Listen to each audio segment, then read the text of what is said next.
አንድ ኃጢአተኛ ለምሳሌ በስጋ ሲሞት ኃጢአተኛ የሆነ ሰው ከሲኦል ይድናል? ሲሞት እኮ አይደለም ሲኦል የሚሄደው። ኦልሬዲ ሰውየው እዛ ውስጥ ነው ያለው። ሲሞት ከስጋው ሲለይ ያለበት ሰውየው ራሱን የሚያገኘው ኦልሬዲ ስቃይ ውስጥ ነው ራሱን የሚያገኘው። ጨለማ ውስጥ ነው ራሱን የሚያገኘው። ዘላለማዊ ተስፋ መቁረጥ ውስጥ ነው ራሱን የሚያገኘው። አንዳንድ ሰዎች ሲሳካላቸው እግዚአብሔር እንደኔ ማንን ነው የሚወደው ይላሉ። ለኔ ያደረገልኝ ለማን ያደረገ ሲያጋንኑ ማለት ነው። እንደው ለኔ እንደሆነልኝ እኔ እንደወደደኝ ማንም ነው። እንደዚህ አይነት ሰዎችን አትስሟቸው። ትንሽ ቆይቶ ደግሞ የሆነች ወጋ የምታደርግ ነገር ስትመጣ ጌታ ምን በደልኩ እኔም ብቻ ነው ወይ ያየኸው ይላሉ። ድብና አድርጎ ነው የሚሉት። እንደኔ የሚሉ ሰዎች ትክክል አይደሉም። በትንሽ ነገር የሚሞቁና በትንሽ ነገር የሚቀዘቅዙ ሰዎች ባህሪ ነው እሱ።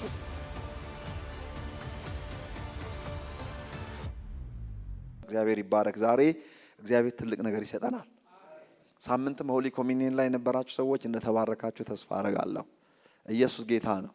ኦኬ ዛሬ የማነብላችሁ እንግዲህ ከሰዓት በኋላም ፕሮግራም አለ እንዳትረሱ። የከሰዓት በኋላ ፕሮግራማችን እንግዲህ ከባለፈው የቀጠለ ይሆናል። ነገር ግን ምን አይነት ርዕስ ነው ልሰጠው የፈለግኩት? ለሚጠይቋችሁ ሁሉ ምላሽ መስጠት እንድትችሉ የቃሉ ሙላት ይኑርባችሁ የሚለውን የቃል ሙላት ይኑርባችሁ የሚለውን እንግዲህ ሰፋ አድርጌ ከሰዓት አስተምረዋለሁ። አሁን ግን ኢንስፒሬሽን ነው ሼር የማደርጋችሁ ማለት ነው። እግዚአብሔር የተመሰገነ ይሁን። ለምንድን ነው ለሚጠይቋችሁ ምላሽ ይኑራችሁ ምላሽ እንዲኖራችሁ ያለው ሐዋርያው ጳውሎስ? ብዙ ጠያቂ ስላለ ነው። ብዙ የህይወት ጥያቄ በራችንን ያንኳኳል።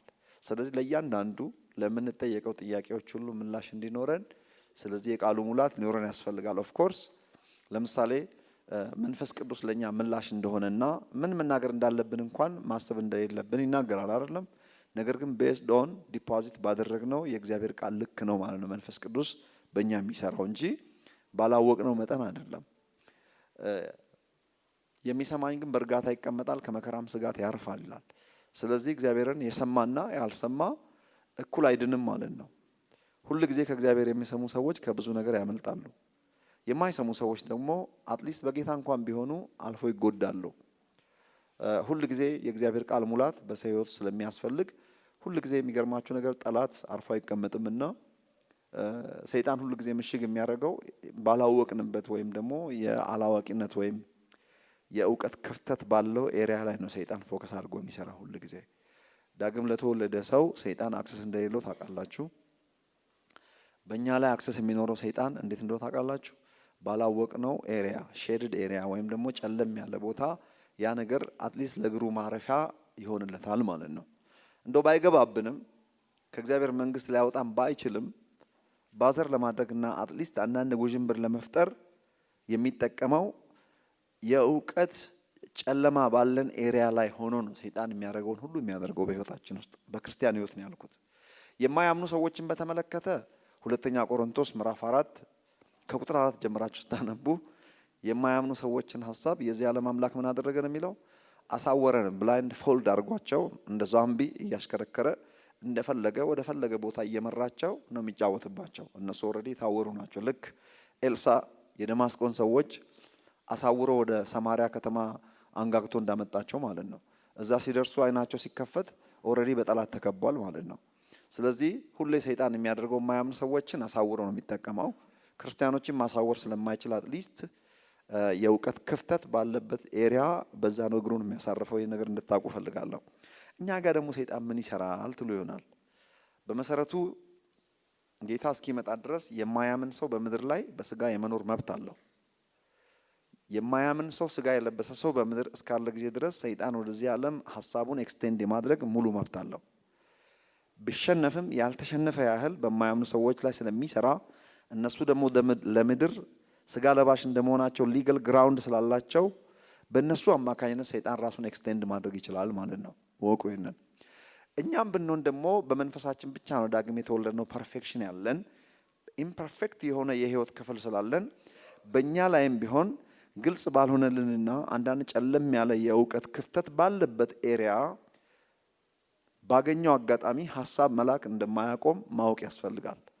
ኢየሱስ ክርስቶስን እየተከተለ ጴጥሮስ ሐሳብ ኤክስቴንድ አድርጎበት ያንን ሐሳብ ተቀብሎታል። ስለዚህ ጌታ ኢየሱስ ግን ጴጥሮስንም በመቀበሉ ሰይጣኑንም ጭምር አንድ ላይ ገሰጻቸው ማለት ነው።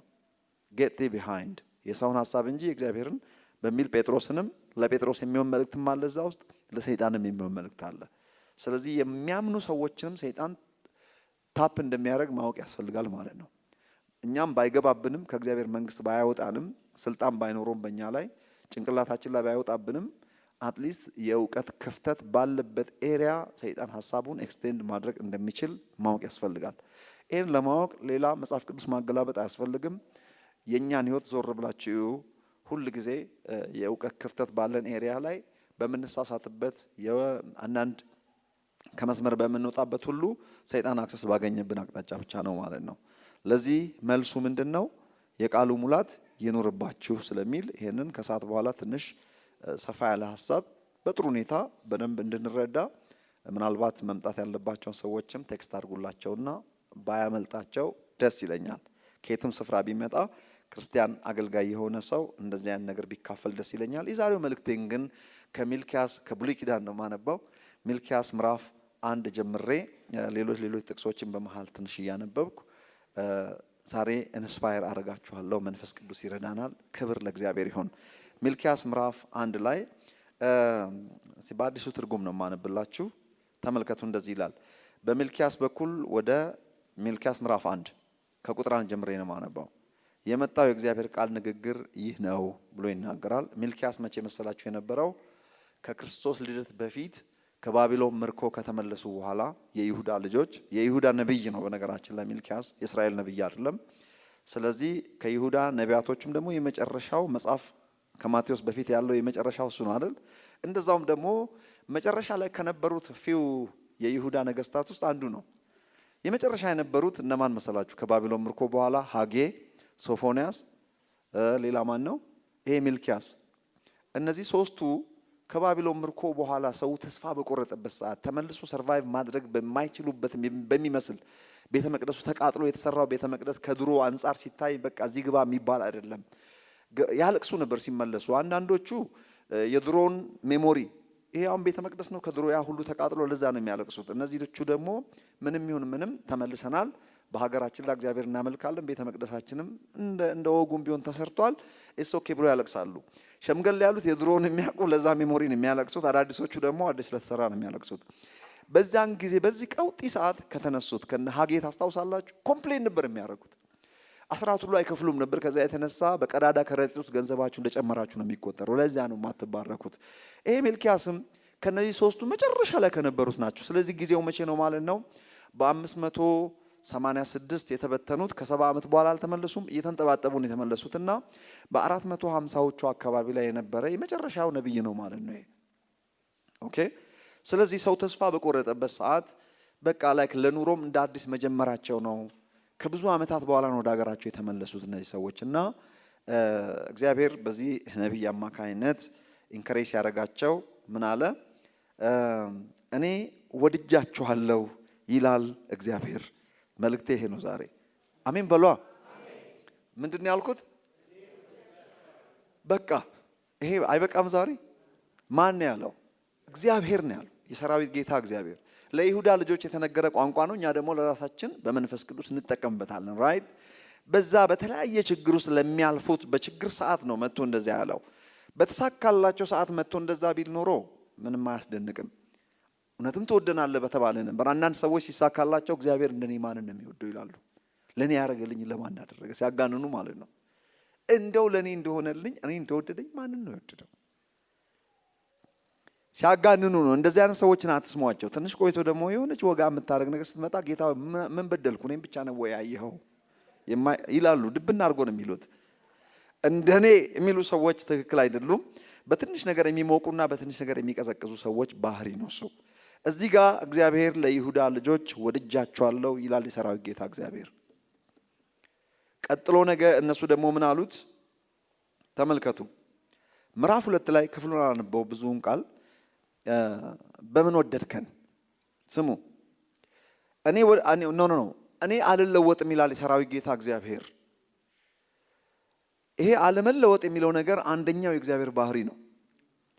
ዛሬ እዚህ የሰበሰበን ጸንተን እንድንቆም ያስቻለን ሁላችንም እግዚአብሔርን በአንድ ቋንቋ ማምለክ የመቻላችን ዋናው ምክንያት ያለመጥፋታችን ምክንያቱ የእግዚአብሔር አለመለወጥ ነው። ቢለወጥ እኛ ስንት ጊዜ ተለዋውጠናል? እስቲ ንገራችሁ። ስንት ጊዜ ተቀያይረናል? ተቀይረን ብዙ ነገር ሆነን ተመልሰን መጣለን፣ እሱ እዛው ነው ያለው። ዋይ እኔ አምላካችሁ እግዚአብሔር አልለወጥም ይላል ተብሎ ተጽፏል። ይህ አለመለወጥ የእግዚአብሔር ፍቅር አንደኛው ፍቅሩ ነው። የእግዚአብሔርን ፍቅር ካየሁባቸው ቦታዎች አለመለወጡ ነው። ስንት የተለዋውጫለሁ፣ እርሱ አልተለወጠም። ስለዚህ አልለወጥም ይላል የሰራዊት ጌታ እግዚአብሔር ተብሎ ተጽፏል። ስላለመለወጡና አለመለወጡም ደግሞ የፍቅሩ አንዱ አካል ስለመሆኑ ጄምስ ምንድነው? ሁሉ በአማርኛ ይጠፋኛል። ጄምስ ምንድነው? ያዕቆብ መልእክት ምዕራፍ 1 ቁጥር 16 ላይ በጎ ስጦታ ፍጹም በረከትም ሁሉ ከላይ መለዋወጥ በእርሱ ዘንድ ከሌለ ከብርሃናት አባት ከእርሱ ይወርዳሉና there is no shifting shadow in him። shifting shadow ማለት በዚህ በኩል ሲሆን በዚህ ይጨልማል። ሻዶ የሚባል ነገር ከሌለ ከታችም ብርሃን ከላይም ብርሃን በጎንና በጎንም ብርሃን አምላካችሁ እግዚአብሔር መለዋወጥ በእርሱ ዘንድ ከሌለ ከተባለ ለዚህ ዛሬ ለማምለክ የመምጣታችን ለዚህ የመብቃታችን ዛሬም በቤቱ የመገኘታችን ምክንያቱ አምላካችን እግዚአብሔር አለመለወጡ ነው። እስቲ እርሱ አይለወጥም በሉ። አሜን። የመቆማችን ዋስትና የእሱ አለመለወጥ ነው። ደክመን የመነሳታችን ወድቀን የመነሳታችን ብዙ ተንኮታኩተን ዛሬም ሕያዋን የመሆናችን የእርሱ ያለመለወጥ ምክንያት ነው። ስለዚህ አለመለወጡ የፍቅሩ አንደኛው አካል ነው ማለት ነው። ፕሬይዝ ዘ ሎርድ። ጌታ ይባረክ። እኔ ወድጃችኋለሁ ይላል እግዚአብሔር፣ እናንተ ግን እንዴት ወደድከን? ሌላኛው ትርጉም ምንድነው የሚለው? በምን ወደድከኝ አላችሁ። this is prophetic። ይሄ ቋንቋ ከላይ ስትመለከቱ እግዚአብሔር ደግሞ እንዴት እንደወደዳቸው ሲነግራቸው ኤሳውን ጠላው፣ ያዕቆብን ወደድኩ። ስለዚህ ጆሮ ያለው ይስማ፣ ፍቅሬ በዚህ ነው የሚገለጠው። ምን ማለት ነው ይህ ቋንቋ? ሪሊ ኤሳው የሚባለውን ሰው እግዚአብሔር ከሜዳ ጥምድ አድርጎ ጠልቶት ኤሳው የሚባለው እንደማን ነው? ያዕቆብ ወንድሙን ደግሞ እሱን ወደደው ቢባል እግዚአብሔር አዳላም ተብሎ ተጽፏል። ይሄ አሁን ከውጪ ስታዩት የሚያዳላ አይመስልም? this is not right። ነገር ግን the general the word of God ወይም ደግሞ the counsel of the word of God ላልገባው ሰው መጽሐፍ ቅዱሳችሁ እርስ በርሳችሁ ይምታታል ብሎ ኮምፕሌን ሊያደርግ ይችላል፣ ሊከራከር ይችላል። ዋይ አምላካችሁ እግዚአብሔር ያዳላል፣ በአንድ ቦታ ደግሞ አያዳላም ተብሎ ተጽፏል፣ ይቃረናል ቢላችሁ መልሳችሁ ምንድን ነው? መጽሐፍ ቅዱስን ከጥቅስ ተነስታችሁ የምትመልሱ ከሆነ ሰዎች ሊረቷችሁ ይችላሉ።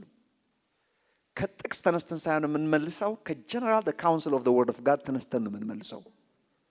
የእግዚአብሔር ቃል የሚባለው ይሄ ጥሬው ቃል የምናነበው ጽሁፍ ሳይሆን የእግዚአብሔር ቃል ማለት በዚህ በጽሁፉ በኩል ራሱን የሚገልጥ behind the scene ከምናነበው ቃል ወይም ደግሞ ከዚህ ሪትን ወርድ በስተጀርባ ያለ የቃሉ መንፈስ ነው የእግዚአብሔር ቃል ተብሎ የሚጠራው። በነገራችን ላይ እወቁ ይሄንን። ለዚህ ቤተክርስቲያን ሚስጥር ሼር ላድርግ። ይህ የእግዚአብሔር ቃል ነው አይደል? የእግዚአብሔር ቃል ነው። የእግዚአብሔር ቃል ነው ስንል ግን ምን እያልን እንደሆነ እወቁ። ይህ የእግዚአብሔር ቃል ነው ስንል the written word is the frame። የምናነበው በፊደል የተዋቀረው የምናነበው ጥቅስ በመንፈስ ከዚህ በስተጀርባ ያለውን በውጪ የሚገልጥ እንጂ ብቻውን የእግዚአብሔር ቃል የሚለውን አያሟላም። ከዚህ በስተጀርባ አንድ የማይታይ የእግዚአብሔር ቃል አለ። ያ የእግዚአብሔር ቃል እሱ ነው ፐርፌክት። ይሄስ የቃላት ስህተት የለም እንደዚህ ውስጥ፣ የስም ስህተት የለም እንደዚህ ውስጥ፣ የቁጥር መዛባት የለም እንደዚህ ውስጥ። ሰውን የጻፈው እንዳረሱ እንግዲህ እዚህ ዝም ብለን ሙስሊሞች ይጠይቋቸዋል። በየቲክቶኩ የሚጠየቀው ይሄ ነው። ኢየሱስ ክርስቶስ አንዴ ነው ከሙታን የተነሳው፣ አንዴ ነው ሞቶ የተነሳው። በአራት ጸሐፊዎች ተጽፏል። አራቱም ወንጌሎች አንድ ታሪክ በተለያየ ጸሐፊ ሲጻፍ ፎከስ ያደረጉባቸውን ነገሮች ለይተው ጻፉ። ለምሳሌ ማቴዎስ 2 አህያ አድርጎ ጽፏል። ሉቃስ 1 አህያ አድርጎ ነው የጻፈው። መጽሐፍ ቅዱሳችሁ ይጋጫል። አንዴ ነው ኢየሱስ ክርስቶስ አህያ ላይ የተቀመጠው ብሎ ይከራከሩናል። በየቲክቶኩ እያያችሁ ነው። እና እንዴት ነው የምትመልሱላቸው? ምን መልሳላችሁ? ጥቅሱ ብቻ መጽሐፍ ቅዱስ ለሚመስላችሁ ሰዎች ታሪኩ አንድ ቀን ነው። አንድ ቀን ነው አህያ ላይ የተቀመጠው። 2 አይነ ስውራን ይላል ማቴዎስ ወንጌል። ይሄኛው ግን በርጠሜዎስ ብቻ ታሪኩ አንድ ነው። ብሉይ ኪዳን ላይ አንድ ጦርነት በሁለት ጸሐፊዎች በተለያየ ክፍለ ዘመናት ሲጻፍ የቁጥር መዛባት አለ። ደግነቱ ግን ታሪኩ ጦርነቱ አንድ ነው። በተለያየ ጸሐፊዎች ሲጻፍ የቁጥር መዛባት ኖረ ማለት መጽሐፍ ቅዱስ ሮንግ ነው ማለት አይደለም። እንዲያውም የመጽሐፍ ቅዱስን አጻጻፍ ውበቱ የሚያሳየኝ በዚህ ጉዳይ ነው። የበራኪው ልጅ ዘካርያስና የዮዳሄ ልጅ ዘካርያስ የስም መለዋወጥ አለ አዲስ ኪዳን ላይ ሲጠቀስ። ሊቀ ካህኑ አብያታር ተብሎ የተጻፈው ሊቀ ካህኑ አቢሜሌክ ነው እና መጽሐፍ ቅዱስ በዚህ ምክንያት ሮንግ ነው። ይህ እንዲያውም መጽሐፍ ቅዱስ የመጽሐፍ ቅዱስን አክሬሲ የመጽሐፍ ቅዱስን ትክክለኝነት የሚያሳየን እንጂ እኛ መጽሐፍ ቅዱስ ፊደሉ ምኑ ሁሉ ኦርጋናይዝ ተደርጎ ኮምፒውተራይዝድ የሆነ ነው ብለን እንደዛ እናምንም። ነገር ግን የእግዚአብሔር ቃል እንከን የማይወጣለት ጭረት የማይወጣለት ቅንጣት አክል ያልተዛባ ፐርፌክት ስንል ሪትን ወርድን ሳይሆን በዚህ ሪትን ወርድ በኩል ራሱን የሚገልጥ ከዚህ በስተጀርባ ያለ የቃሉን መንፈስ ነው። ለምሳሌ ኢየሱስ ክርስቶስ እንደዚህ አለ፣ መጽሐፍት ሁሉ ስለኔ ይናገራሉ ብሏል። እስቲ ወደ ኋላ እንሂድ። ዘሁልቁ ውስጥ ኢየሱስ የሚል ቃል ያነበበ ሰው አለ? ዘዳግም ውስጥ፣ ዘጸአት ውስጥ ምን ማለት ነው? መጽሐፍ አስቴር ውስጥ አሁን እንኳን የኢየሱስ ስም እግዚአብሔር የሚል ስም እንኳን አልተጻፈም። መንፈሳዊ ታሪክ አለው እንጂ የኢዮብ መጽሐፍ ውስጥ ምን ማለት ነው ታዲያ? የተጻፈበት ዓላማው ፐዝሎቹን ስትገጣጥሟቸው መሲሁን ነው የሚሆነው ማለት ነው።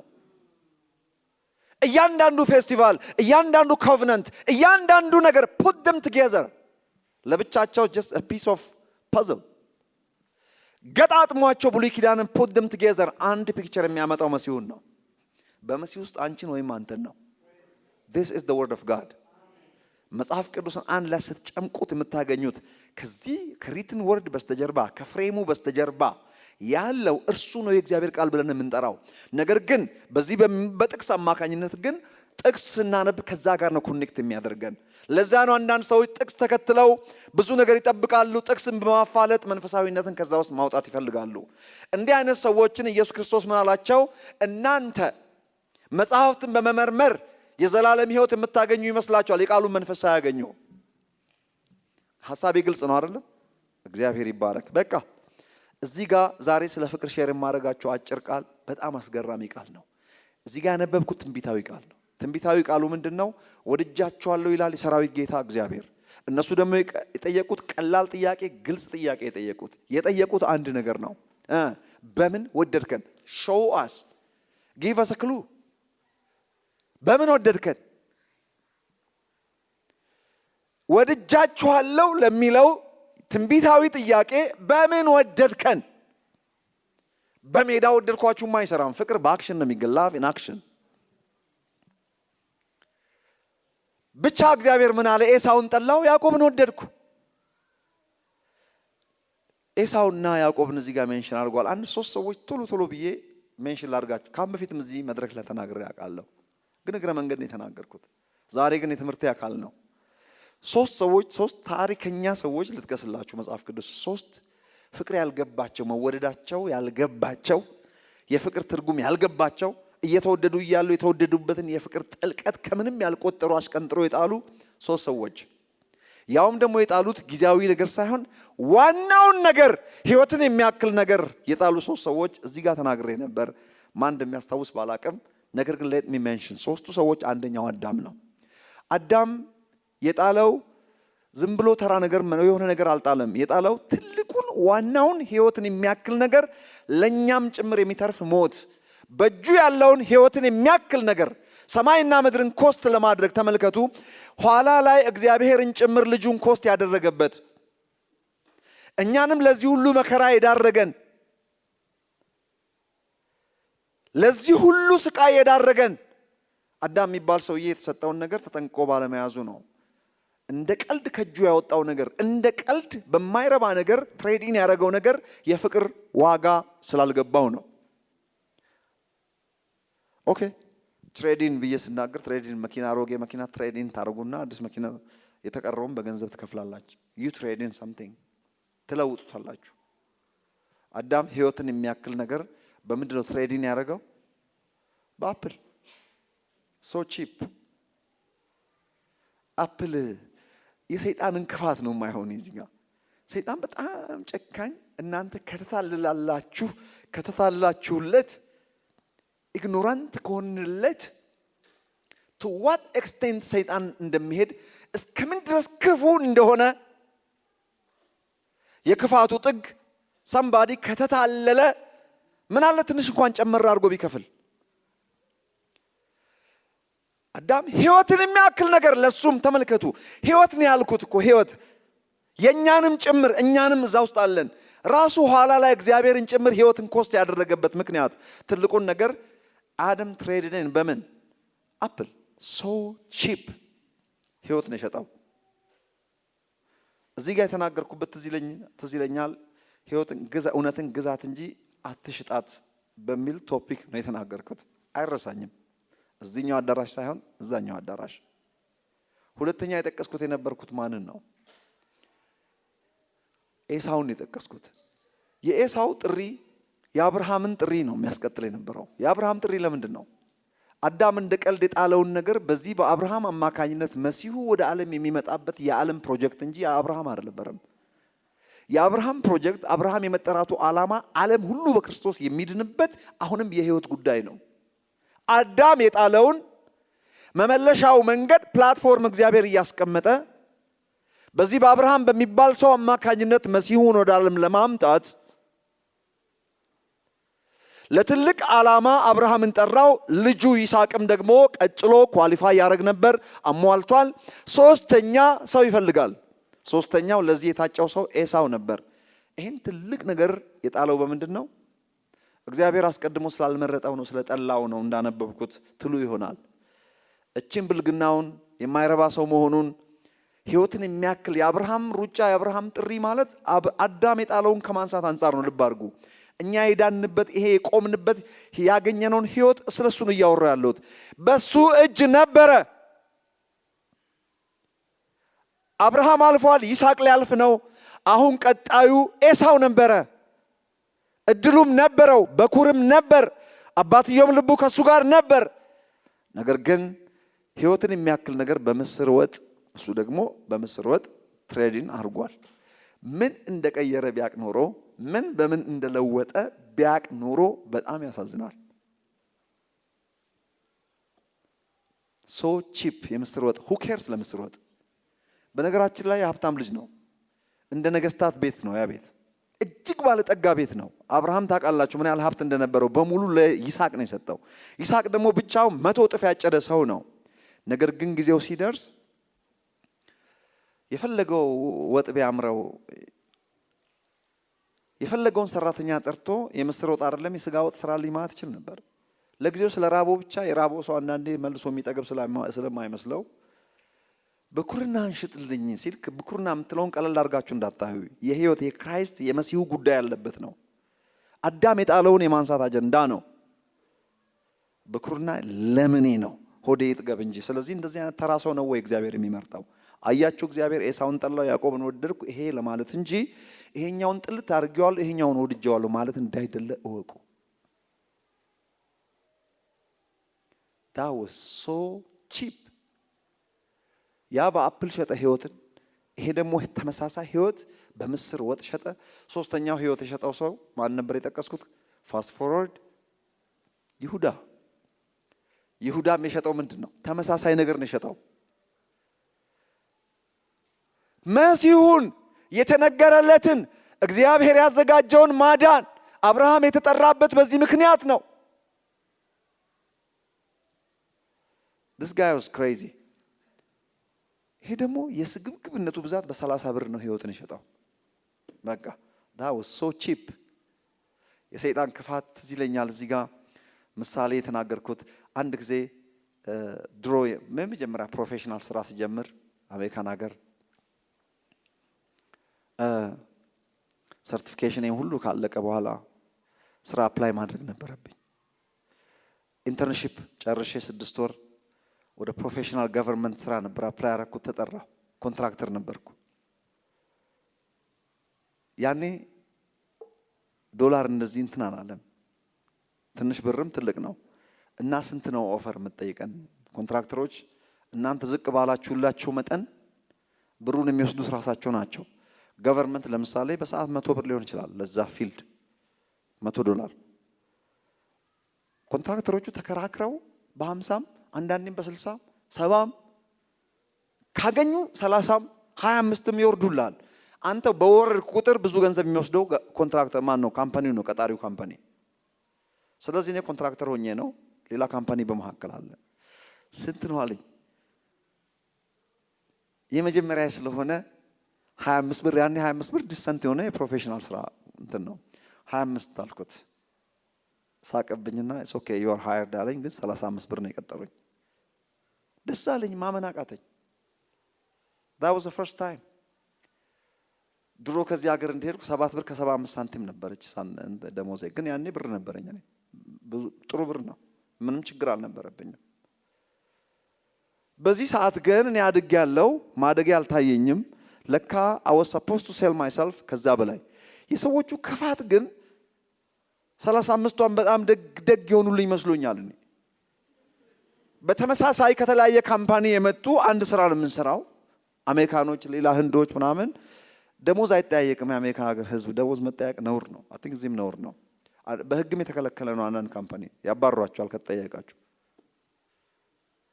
እኛ ግን አንዳንዴ እንደ ፍሬንድ አብረን ስንሰራ ከየት ካምፓኒ ነው የመጣው ከዚህ ነው እኔ ከዚህ ካምፓኒ አንደኛው እኔ $70 ነው የሚከፈለኝ በ70 ነው የተስማማሁት አለኝ አምሹር አንተም ወደዛው ሲለኝ ጸጥ ምንም አላልኩም እንደተሸወርኩ የገባውኝ ያኔ ነው ክፋታቸው እነዛ ዳፍናሊ 70 ብር ከቀጥ አንድ ስራ ነው የምሰራው ራውቲንግ ስዊቺንግ ነው የምሰራው ሁለታችንም አንድ ህንዳዊም ሲነግረኝ እሱ ደግሞ መሃላችን ነው እኔ ነኝ I was like በጣም ታች ያለሁት ማለት ነው ዋጋችንን አለማወቅ ይሄ ምሳሌ ያነሳሁት እኔ የድሮ ታሪክ ነው ይሄ አሁን አገልጋይ ነኝ ልላችሁ የፈለኩት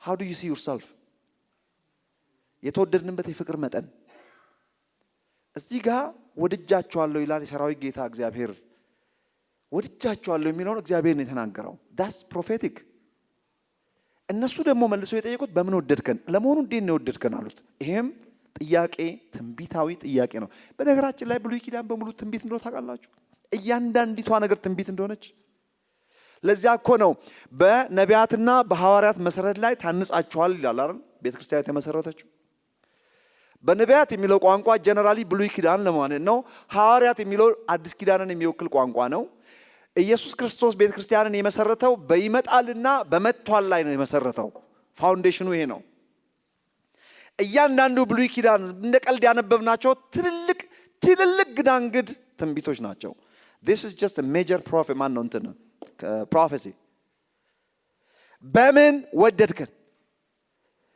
ኤሳውን ጠላው ያዕቆብን ወደድኩ ያዕቆብ የተወደደበት ጉዳይ that's unconditional love የያዕቆብ ጉዳይ ቀጥታ ከመሲሁ ጋር የሚገናኝ ነው የተወደድንበት ፍቅር ይሄን ይመስላል fast forward እግዚአብሔር የተመሰገነ ይሁን አሁን በቀጥታ አዲስ ኪዳን ላይ ወሰዳችሁ የኤፌሶን መልእክት ጋር ሄዱልኛላችሁ ምዕራፍ 3 በጣም የሚገርም ነው ክፍሉን ስለምታውቁት በቃሌ ልናገር እናንተ ወረድ ብላችሁ ኤፌሶን ምዕራፍ 3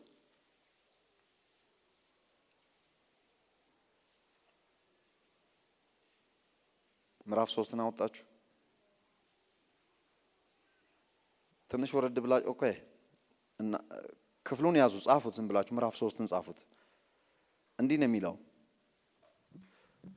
የተወደድንበትን surpassing ወይም uncomprehendable love of Christ የተወደድንበት የፍቅር ጥልቀትና ከፍታ በዚህ ስፍራ ቁጭ አድርጎታል ምን ያህል ነው የተወደዳችሁት ቅድም እግዚአብሔር ያነበብኩት ወድጃችኋለሁ ይላል የሰራዊት ጌታ እግዚአብሔር የሚል ቃል አንብቤያለሁ እንዴት ወደድከን እንዴት ልትወደን ቻልክ ምን ያህልስ ነው የምትወደን የሚል ጥያቄ ጠይቋል ሰዎቹ መብታቸው ነው ከታች የተጻፈው በዛን ሰዓት መልስ እንዳይመስላችሁ ባለፈው እንደተናገርኩት አብርሃምን ታስታውሱ እንደሆነ የመስዋዕቱ በግ ወዴት አለ የሚል ትንቢታዊ ጥያቄ ይስሐቅ ሲጠይቀው አባትየው ደግሞ የመለሰለት ትንቢታዊ ምላሽ ምን የሚል ነው የመስዋዕቱን በግ እግዚአብሔር ያዘጋጃል የሚል ነበር ጥያቄውም ትንቢት ነው መልሱም ትንቢታዊ ነው ከዚያ በኋላ ዞር ሲል አንድ በዕፀ ሳቤቅ የተያዘ በግ አግኝቷል ትንቢቱ ተፈጸመ ማለት ነው ያ ትንቢት ምሳሌ ወይም ደግሞ በጥላ መልክ የሆነ ሲሆን ትክክለኛ ምላሽ የተገኘው ከ2000 ዓመት በኋላ በአብርሃምና በኢየሱስ መካከል 2000 ዓመት ስላለ ማለት ነው አንድ ቀን መጥምቁ ዮሐንስ እነሆ የዓለምን ኃጢአት የሚያስወግድ የእግዚአብሔር በግ ሲጠበቅ የነበረው ይሄኛው በግ ነው። በዕፀ ሳቤቅ የተያዘው በግ ትንቢታዊ ወይም ደግሞ በጥላ የሆነ በግ ነበረ። የተባለው የተፈለገው በግ ግን የመስዋዕቱ በግ ወዴት አለ ለሚለው ትንቢታዊ ጥያቄ የመስዋዕቱን በግ እግዚአብሔር ያዘጋጃል የሚለው ትንቢታዊ ምላሽ ሁለቱም የተፈጸመው ዮርዳኖስ ወንዝ የእግዚአብሔር በግ የሆነው ኢየሱስ ክርስቶስ ለመጠመቅ በመጣ ቀን ነበረ። ስለዚህ መጽሐፍ ቅዱስ ፋሲካችን ክርስቶስ ታርዷልና ተብሎ እንደተጻፈ ሁለተኛ ቆሮንቶስ ምዕራፍ 5 ላይ ታርዷልና ተብሎ እንደተጻፈ በጉ የተገኘው ከ2000 ዓመት በኋላ ነበረ። ብሉይ ኪዳን ስትመለከቱ በሙሉ ትንቢት ነው። አዳም አዳም ወዴት ነህ ብሎ እግዚአብሔር አዳምን ሲከተለው ዘፍጥረት ምዕራፍ 3 ላይ ትንቢታዊ ጥያቄ ነው። እሱም የት እንዳለ ጠፍቶት ጫካ ውስጥ እንዳለ ጠፍቶት አልነበረም። ወይም ቅጠላ ቅጠል አዳምን ከእግዚአብሔር አይን ሸፍኖት ሳይሆን where are you በመልኬና በአምሳሌ የፈጠርኩት ፐርፌክት ሰው የት አለ የሚል ጥያቄ ጠየቀው። አሁን የወደቀው ቅጠል ውስጥ የተሸሸገው አዳማዊ ባህሪ ተላብሶ ኮራፕትድ የሆነውን አዳም ወይም የውድቀት ተምሳሌት የሆነውን ግለሰብ ሳይሆን where is the first person that was perfect የት አለ? የት ነው ያ ኤደን ገነት ውስጥ ያስቀመጥኩት ኃጢአት ያልነካው ያ ንጹህ ሰው? ከዘፍጥረት ምዕራፍ 3 በፊት የማውቀውና የሚያውቀኝ በመልኬና በአምሳሌ የፈጠርኩት አዳም እሱ የት አለ? ይሄኛው አይደለም። ይሄኛውማ የውድቀት ተምሳሌት ነው። ስለዚህ አዳም የት ነው የተገኘው? በአዲስ ኪዳን ትክክለኛ መጽሐፍ ቅዱስ የኋለኛው አዳም ይለዋል። ያኛው የት አለ ያ አዳም ያለው ከውድቀት በፊት የነበረው አዳም የተገኘው አሁንም ዮርዳኖስ ወንዝ። ክብር ለእግዚአብሔር ይሁን። ለአገልግሎት ራሱን ባወጣ ጊዜ ተጠምቆ በመንፈስ ቅዱስ ተቀብቶ እነሆኝ that Adam was found። አሁን በዚህ ሰው እግዚአብሔር እኛን ዋጀን። ትንቢታዊ ምላሽ ነው ማለት ነው። እዚህ ጋር ወድጃቸዋለሁ ይላል የሰራዊት ጌታ እግዚአብሔር እንደተባለ እነሱም በምን ወደድከን አሉት። well I will show you how much I love you let me show you አላቸው። በዛን ሰዓት የተመለሰው ይሄ ጥላ ነው በሙሉ። አዲስ ኪዳን ላይ ሲመጣ እግዚአብሔር ይኸው ወድጃቸዋለሁ ያልኩት ቃል ስጋ ለበሰ። እንዴት ወደድከን ለምትሉት ነገር እንደዚህ ወደድኳችሁ። እዚሁ ኤፌሶን መልእክት ላይ ቁጥር 5 ሁለተኛ ማን ነው ኤፌሶን ምዕራፍ 2 ቁጥር 5 ላይ ከወደደን ከታላቅ ፍቅሩ የተነሳ የሚል ቃል ተጽፏል። የተወደድንበት ፍቅር ምንድነው? ትንሽ ወይስ ትልቅ? ምንድነው ታላቅ የተባለው ቃል ምን ለማለት ነው? ያን የፍቅሩን ታላቅነት I just want to show you። የዚህ ታላቅ የተባለ ፍቅር መለኪያው በምን ተለክቶ ነው ታላቅ የተባለው? በምን ሜዠርመንት ተለክቶ ነው ታላቅ ታናሽ ታላቅ የሚባል ነገር ኮምፔር ኤንድ ኮምፓሪዝን የሚነገር ቋንቋ ነው። ቤሲክሊ ኢን ሂውመን ተርም የተነገረን እንጂ በመሰረቱ የእግዚአብሔር ፍቅር በሰው ቋንቋ አይነገርም። ከወደደን ከታላቅ ፍቅሩ የተነሳ እስቲ ከወደደኝ ከታላቅ ፍቅሩ የተነሳ በሉ። በቃ እግዚአብሔር የተመሰገነ ይሁን። ኦኬ ያንን ታላቅ ፍቅር ላሳያችሁ። ይሄንኑ ሐሳብ ምዕራፍ 3 ላይ ደግሞ ጳውሎስ ይሄንን ታላቅ ፍቅር ብሎ ምዕራፍ 2 ላይ ጠቀሰው እሱ ነው። ምዕራፍ 3 ላይ ደግሞ ታላቅነቱን let me show you አለና ታላቅነቱን ለማወቅ ሞከረ። ለመለካት በሚዛን ላይ ያስቀምጠው በሜትርና በኪሎ ሜትር የሚሆን በሉት whatever ሊለካ ሞከረ። ስለዚህ የተወደድንበት ፍቅር ከፍታውና ጥልቀቱ ወርዱና ስፋቱ ከመታወቅ የሚያልፍ immeasurable love። እንዲህ ከተወደዳችሁ እስቲ ራሳችሁን በዛ ውስጥ አስቀምጡ። ከተወደድንበት ታላቅ ፍቅሩ የተነሳ ካለ ያ ታላቅ ፍቅር ነው። ታላቁን ፍቅር እስቲ እዚህ ቴብል ላይ እናስቀምጠው። let's just try to measure it። that's it immeasurable ሆነን አገኘ ነው። ጳውሎስ ለመለካት ሞከረ ያን ታላቅ ፍቅር ብሎ የገለጠውን። ኦኬ ታላቅ ፍቅር የተባለው በማይል በኪሎ ሜትር በኪሎግራም በፓውንድ ሊመዝነው ሊያየው በስጦታ ሊያየው ፈለገ ሞከረ። ወርዱና ስፋቱን ከፍታውና ጥልቀቱን ለማየት ሲፈልግ ከመታወቅ የሚያልፍ ሆነበት። ስለዚህ አቆመው እዛ ጋር በደፈናው። እግዚአብሔር የተመሰገነ ይሁን። that's unconditional love that's unfailing love that love is different። የተወደድንበት ፍቅር ይሄው ዛሬ አቁሞናል። ይህ ዛሬ ማወራላችሁ ፍቅር የተፈጠርንበት ኦሪጂናል የእግዚአብሔር ፍቅር ነው። እንደገና ከጠፋንበት ተፈልገን የተገኘንበትም በዛው ፍቅር ነው። ዛሬ በቤቱ የምንኖረውም በዛው ፍቅር ነው። ስለዚህ he loves you as much as he loves son Jesus Christ። የተወደድንበትን ፍቅር በደፈናው ሐዋርያው ጳውሎስ ለክቶ መለካት ያቃተውን መጽሐፍ ቅዱስ መጠኑን በአንድ ሜትር ነገረን። ስለዚህ ኢየሱስ ክርስቶስ የተወደድንበትን ፍቅር ራሱ ኢየሱስ ሲናገር እኔን በወደድክበት ፍቅር እነሱን ወደድካቸው። ኦኬ፣ ኢየሱስ በደፈናው ለክቷል። ሲለካ ያገኘው ሜትሩ ራሱ ኢየሱስ ክርስቶስ ነው። ምን ያህል ወደድካቸው ነው ያለው? የወደድካቸውን እኔም በወደድክበት ፍቅር። ስለዚህ ለኢየሱስ ክርስቶስ መለካት ተችሎታል። ሲለካ ኢየሱስ ያገኘው ሜዠርመንቱ ምንድነው? እኔን በወደድክበት ፍቅር እነሱንም ወደድካቸው። አንድ ቃል ልንገራችሁ፣ የወደዳቸውን ደግሞ ይላል እስከምን ድረስ ወደዳቸው ነው የሚለው። ሰው ከዳውን ቲክቶክ ላይ ወይም ፌስቡክ ላይ አይታችሁ ከሆነ ሃይማኖተኞች በጣም ብዙ የሚከራከሩበት ነገር ሰው ከዳነ በኋላ ይጠፋል ወይስ አይጠፋም? እንደዚህ አይነት ናንሴንስ ጥያቄ ሰምታችሁ ታውቃላችሁ? ለምን መሰላችሁ? አይጠፋም የሚል ቃል ከሰሙ ሄዶች ቺል ያደርጉ ነው። እኛ እንደፈለግን የማንሆነው ሲኦል እንዳንገባ ብለን ነው እንዴ? ሲኦል ላለመግባት ብዬ የተውኩት አንዳች ነገር የለም። እኔ እግዚአብሔር ይቀጣኛል ብዬ ምንም ትቻል አቅም የተውኩትን ሁሉ የተውኩት የሆንኩትን ሁሉ የሆንኩት በቃ ስለምወደው እንጂ ከሱ አቅጣጫ ይጥለኛል፣ ሲኦል ይከተኛል፣ ይገለኛል፣ ይቀጣኛል፣ አይለቀኝም ብዬ አስቤ አላውቅም። በቃ አይለቀኝም፣ ስለዚህ ልቀደስለትና ጌታው ይሄው ይሄን አለ የምትፈልገው አላጨስም፣ በቃ ሽሻ አልወስድም ቢል አንድ ሰው ትልልቅ ቦታ አትሄዱ። ምክንያቱም አልለቀኝምና። በሌላ ቋንቋ የእግዚአብሔርን ፍቅር መፈታተን ነው። ይሄ የእግዚአብሔርን ፍቅር አንስተን አውርደን በሽሻ እስከ መለካት። ሽሻ ሲያጨስ እግዚአብሔር ከሕይወት መዝገብ ላይ እንደሚሰርዘው። ስለዚህ አንዳንድ ሰዎች ይመጡና እኔ ምልህ አይልሻ ቆይ አሁን ሽሻ መውሰድ ኃጢአት ነው? ኃጢአት አይደለም። ተፈቅዷል። መጠጥ ተፈቅዷል የሚል አለ። ዘፈንስ ተፈቅዷል ወይ? ምን እንድል ትፈልጋለህ? ሁሉ ተፈቅዶልኛል፣ ሁሉ አይጠቅመኝም ተብሎ ተጽፏል። ከጠቀመ go ahead and do it። ካልጠቀመ አታርገው።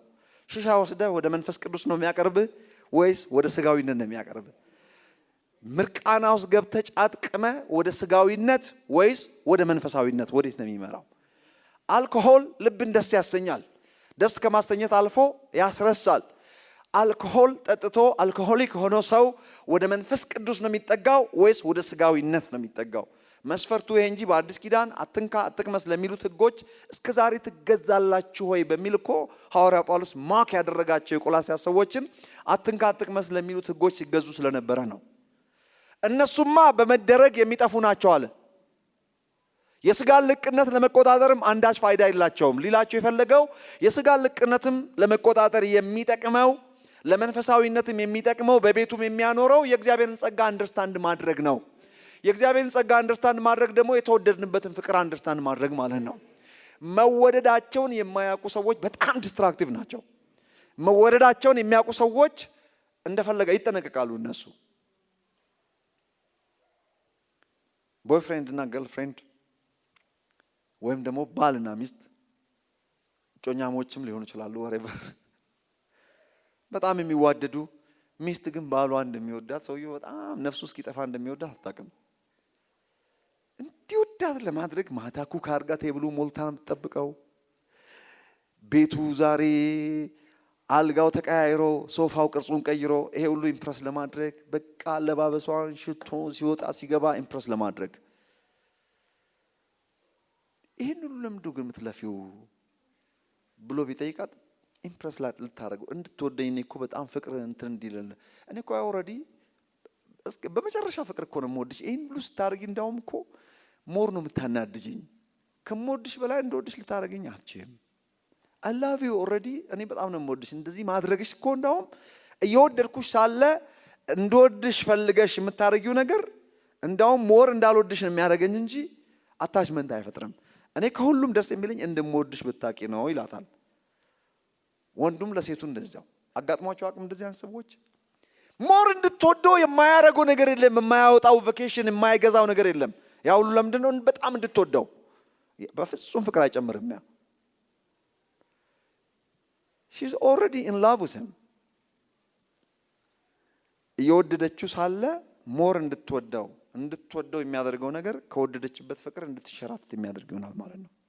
አዳምና ሔዋን ኦልሬዲ እንደ እግዚአብሔር ነበሩ፣ በእግዚአብሔር መልክ ተፈጥሮ ነበረ። እንደ እግዚአብሔር መልክ ለመሆን ሲፍጨረጨሩ ከሆኑበት ነገር ላይ ተንሸራተቱ። በማክሲመም ፍቅር የሚዋደዱ ሰዎች የሚወደዱበትን ፍቅር አንደርስታንድ ሳያደርጉ ለመወደድ ብሎ የሚፍጨረጨሩት ነገር ከተወደዱበት ነገር ላይ የሚያንሸራተት እንጂ የሚጨምር አይሆንም። በእግዚአብሔር ፊት ትልቅ ዲስትራክቲቭ የሆነ ነገር እንደተወደዱ የማያውቁ ሰዎች ናቸው። ብዙዎቻችን ብታምኑም ባታምኑም አትሊስት እዚህ ቤተክርስቲያን መወደዳችንን እናውቃለን። ግን የተወደድንበትን ሙሉ ዕውቀት አለን ብል እናንተም ትስቁብኛላችሁ። ሁላችንም እኔም ጨምሮ የተወደድኩበት ሙሉ ፍቅር ቢኖረኝማ ዛሬ እዚህ አታገኙኝም ነበር፣ የት ትሄድ ነበር እንዳትሉ። የተወደድንበት የፍቅር ልክ ኢየሱስ ክርስቶስ ሜዠርመንቱን ተናግሯል። እኔን በወደድክበት ፍቅር እነሱን ወደድካቸው። ስለዚህ this is the measurement። አብ ልጁን ምን ያህል ነው የወደደው? እኔና አብ አንድ ነው የሚለው ነው መልሱ። በቃ እኔና አብ አንድ ማለት እግዚአብሔር ነኝ ማለት አይደለም። ስለ አባትና ልጅ ፍቅር፣ ስለ አባትና ልጅ አንድነት፣ ስለ አባትና ልጅ ህብረት ነው የሚያወራው። ልዩነት የለውም። የተወደደ ልጅ በተወደደ አባቱ ቤት የአባቱ የሆነው ሁሉ የእርሱ ነው። የአባት ክብር ልጅ አለው ወቁ። እኛ በኃጢአት የጎደልነው ከተወደድንበት ፍቅር ነው የጎደልነው።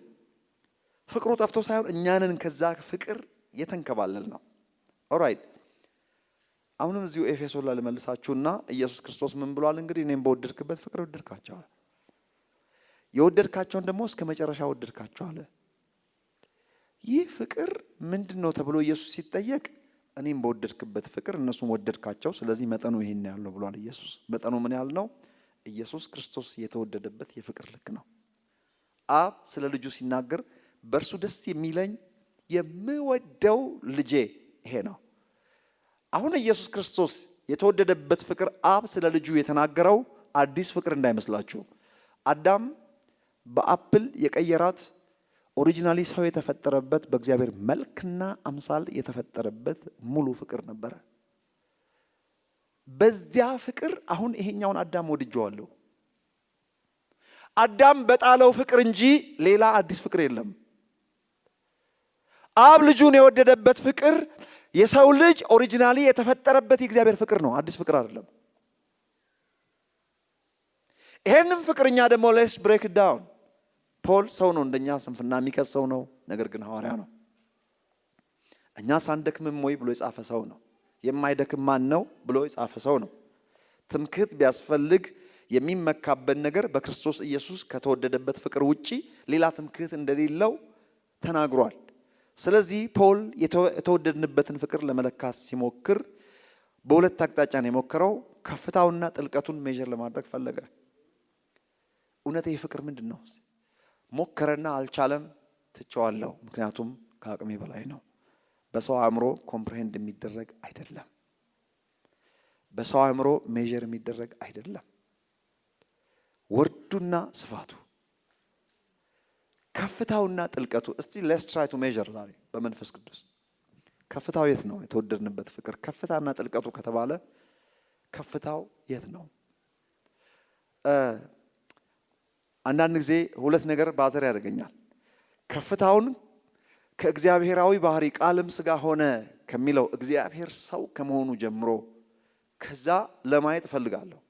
ግን እኛን በተመለከተ ከዛ መጀመር የለብንም። ዶንት ወሪ ዳወን። ፊልጵስዩስ ምዕራፍ 2 ይሄን ክፍል ሁላችሁም ታውቃላችሁ።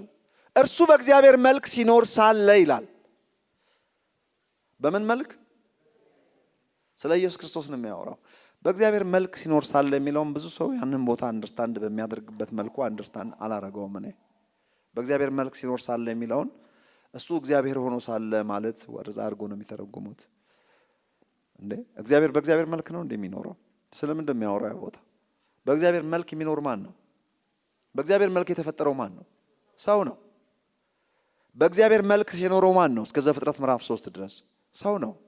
አዳም እኮ ከውድቀቱ በፊት በእግዚአብሔር መልክና አምሳል ነው የተፈጠረው። የኖረውም በእግዚአብሔር መልክ ነው። የእግዚአብሔር መልክ መኖር ማለት በእግዚአብሔር ባህሪ መኖር ማለት ነው። እግዚአብሔር በሚኖርበት ባህሪ መመላለስ ማለት ነው። እግዚአብሔር ጻድቅ ነው አይደል? የሚኖረው በምንድን ነው? በጽድቅ ነው የሚኖረው። እግዚአብሔር ምንድን ነው? ቅዱስ ነው አይደል? በምንድን ነው የሚኖረው? በቅድስና። እግዚአብሔር ፍቅር ነው አይደል? በፍቅር ነው የሚኖረው። ባህሪዎቹም በሙሉ እንግዲህ ትንሽ ልጥቀስ ብዬ ነው። እግዚአብሔር መልካም ነው ይላል አይደል? በምንድን ነው የሚኖረው? መልካምነት ነው። በባህሪው ነው ማለት ነው የሚኖረው። አንዳች የማይጎለው ሙሉ ህይወት ማለት ነው። ሰው የተፈጠረው በእግዚአብሔር መልክ ነው። ስለዚህ በእግዚአብሔር መልክ ተፈጥሮ ኑሮው እንዴት ነበር? እስከ ውድቀቱ ቀን ድረስ በእግዚአብሔር መልክ ነበር የሚኖረው። ምን ማለት ነው? እግዚአብሔር እንደሚኖረው ነበር የሚኖረው በምድር ላይ። በቅድስና ነበር፣ በጽድቅ ነበር፣ በፍቅር ነው፣ በመልካምነት ነው። ክፉ ነገርም ወደ ዓለም አልገባም። የሚኖረውን ህይወት የእግዚአብሔርን ህይወት ነበር የሚኖረው። ቆላስያስ ፊልጵስዩስ ምዕራፍ 2 ላይ እርሱ በእግዚአብሔር መልክ ሲኖር ሳለ የሚለው ኢየሱስ በእግዚአብሔር መልክ መኖር የጀመረው መቼ ነው? በነገራችን ላይ ሰው የሆነበትን ማንነቱን ነው የሚያወራው። በእግዚአብሔር መልክ መኖር በመለኮታዊ ባህሪው በእግዚአብሔርነቱ በእግዚአብሔር መልክ ሳይኖረው ራሱ እግዚአብሔር አምላካችን ነው። ከሥላሴ ሁለተኛው ፐርሰን መበላለጥ መቀዳደም በሌለበት መልኩ በእግዚአብሔር መልክ ሲኖር ሳለ በምስሉም እንደ ሰው ተገኝቶ በባሪያ መልክ ራሱን አዋረደ። የመቀማት ያህል አልቆጠረውም ነው አይደል የሚለው። ክፍሉን ማንበብ አልፈለኩም። ምዕራፍ 2 ላይ ታገኙታላችሁ። ከ6 ቁጥር ጀምራችሁ ስታነቡ ይሄን ሐሳብ ነው የሚያወራው። እሱ በእግዚአብሔር መልክ ሲኖር ሳለ መቀማትን እንደ ከእግዚአብሔር ጋር መተካከልን እንደ መቀማት ያህል አልቆጠረውም። የባህሪ መተካከል ነው የሚያወራው። የባህሪ መተካከል ማለት መለኮታዊ ባህሪ ተካፋይ ነን እኛ። የአባታችን የእግዚአብሔር ባህሪዎች በዘር መልክ በውስጣችን አሉ። ነገር ግን በእግዚአብሔር ዘንድ ያሉት በምን መልክ ነው? በሃርቨስት መልክ ነው። እግዚአብሔር ማደጊያ የለውም። እኛ ግን በዘር መልክ ነው እግዚአብሔራዊ ባህሪዎች በውስጣችን ከእግዚአብሔር ጋር የሚያመሳስለን ባህሪ። ኢየሱስ ክርስቶስ ሰው በሆነበት በእግዚአብሔር መልክና አምሳል ሲኖር መቀማት እንደሚገባ አልቆጠረውም። ይልቁንም በሰው አምሳል በባህሪውም ተመልከቱ፣ በባሪያ መልክ ራሱን አዋረደ። መዋረድ ተጀመረ። እንደ ሰው ተገኝቶ አንደኛ፣ ሁለተኛ በባሪያ መልክ። መቼ ነው ኢየሱስ በባሪያ መልክ ራሱን ያዋረደው? የሶስቱን የሕማማት ቀን ታሪክ ነው የሚያወራው። የባርነቱ አይነት ስለ ስሌቨሪ ነው እንደሚያወራው። ኢየሱስ ስሌቭ የሆነበት ጊዜ አለ? የለም። ስለምን እንደሚያወራው ማለት ነው? ስለ ኃጢአት ባርነት ነው የሚያወራው። የኃጢአት ባሪያ ነበርን እኛ። የእኛን ስፍራ የወሰደበትን የሶስቱን የሕማማት ቀን ታሪክ ነው የሚያወራው። በባሪያ መልክ የሚለው ኃጢአትን የሚያደርግ እሱ የኃጢአት ባሪያ ነው ብሏል ዮሐንስ ወንጌል ምዕራፍ 8 ላይ። በዚያ መሰረት ኢየሱስ ክርስቶስ ስለኛ ኃጢአታችንን በላዩ ላይ ሲሸከም እሱም ስለኛ የኃጢአት ባሪያ ሆነ፣ ግን በፈቃዱ ነው። የሁላችንን ኃጢአት በእርሱ ላይ አኖረ ተብሎ ተጽፏል ኢሳይያስ ምዕራፍ 53 ላይ። የዓለምን ሁሉ ኃጢአት ሲጫንበት ኢየሱስ የኃጢአት ባሪያ ሆነ፣ ግን ለ3 ቀን ብቻ ነው። ኃጢአትን ግን ሰርቶ ሳይሆን በፈቃዱ ተሸክሞ ነው። ይሄን ፕሮሰስ ዝም ብላችሁ ተመልከቱ። የፍቅራችንን ጥልቀት እየነገርኳችሁ ነው። በባሪያ መልክ ራሱን አዋረደ፣ እስከ መስቀል ሞት ድረስ የታዘዘ ሆነ። የመስቀል ሞት የሚለው ቋንቋ እስከ ስጋ ስቅላት ብቻ ሳይሆን እስከ ሲኦል ድረስ ያለውን የሚያጠቃልል ቋንቋ ነው። የአንድን ሰው የኃጢአት ዕዳ ኢየሱስ ክርስቶስ የከፈለው ፍትህ ጥያቄ በሚጠይቀው መልኩ ጥግ ድረስ ከፍሎ ነው ተፈጸመ ያለው። በመሃል የቀረ ተረስቶ የሄደው ያልጨረሳት አሳይመንት ቅንጣት አክል የለችም። ሰውም በተመለከተ ኃጢአት እኛን ወዳወረደበት ጥግ ድረስ ኢየሱስ ክርስቶስ ወርዷል። የወረድንበት የነበረው ጥግ የት ነበረ? እንደ ዓለማዊ ሲኦል ይባላል። ሲኦል ማለት የሆነ የተቆፈረ ጉድጓድ ውስጥ እንደ ምንቸት እሳት የሆነ የሚንጨረጨር እሳት እቶን እሳት እንደዛ አድርጋችሁ ካሰባችሁ በጠባቡ ነው ያሰባችሁት ሊሆን ይችላል። ግን እኔ እንደዛ አይዋጥልኝም። ሲኦል በብዙ ትርጉም በብዙ ዲቴል ትርጉሙ ታች ማለት ነው። አንዳንዶቹ መቃብር ማለት ነው ይላሉ። እውነት ነው፣ መቃብርም ነው። ነገር ግን መቃብር ላይ አይቆምም። ሄድስ የጥልቁ ዓለም ማለት ነው። የጥልቁ ዓለም ሲባል የሆነ የተቆፈረ ታች ማለት አይደለም። ስለ ፖዚሽናል ታች ነው የሚያወራው። ላይኛውን አስቡ ሲል በዚህ በኩል ወደ ላይ ማለት አይደለም። ስለ ፖዚሽናል ከፍታ ነው የሚያወራው። ሰይጣን ወደቀ ሲል ከመሰላል ላይ መውደቅ አይደለም የሚያወራው፣ ወይ ከፎቅ ላይ ወይ ከሆነ ከጨረቃ ላይ ምናምን መንከባለል አይደለም የሚያወራው። የፖዚሽናል ውድቀት ነው። ከመላእክነት ወደ ሰይጣንነት መውረድን ነው ውድቀት ብሎ። አዳም ወደቀ ስንል አዳምም እንደዚሁ ከተራራ ላይ አልተንከባለለም፣ ወደ ሸለቆ ውስጥ አልተጣለም፣ የትም አልወረደም፣ ከመሰላልም አልወደቀም። የአዳም ውድቀት ማለት ከሕያው ከእግዚአብሔር ልጅ ከነበረበት ከፍታ ወደ ኃጢአተኝነት መውረዱ ነው። በሌላ ቋንቋ ከእግዚአብሔር መንግስት ወደዚህ ወደ ወደቀው ዓለም መውረዱ ነው። በሌላ ቋንቋ ከአብ ቀኝ ነው የወደቀው አዳም። የአብ ቀኝ ሲባል መቼም ሰው የሚመስለው ሰማይ ቤት ሄዶ በጎኑ በኩል ተኮልኩሎ መቀመጥን ነው የሚያስበው ሰው። የአብ ቀኝ ማለት ፖዚሽናል ትሩዝ ነው፣ ፖዚሽናችን ነው። አሁን ራይት ናው እዚህ አዲስ አበባ እያለን በአብ ቀኝ ነው ያለነው። የአብ ቀኝ የተቀመጠ ሰው ኃጢአት ያልነካው አንድ ንጹህ ሰው ማለት ነው እንጂ እግዚአብሔር ሲጀመር ቀኝና ግራ እግዚአብሔር እንደዛ አይባልለትም።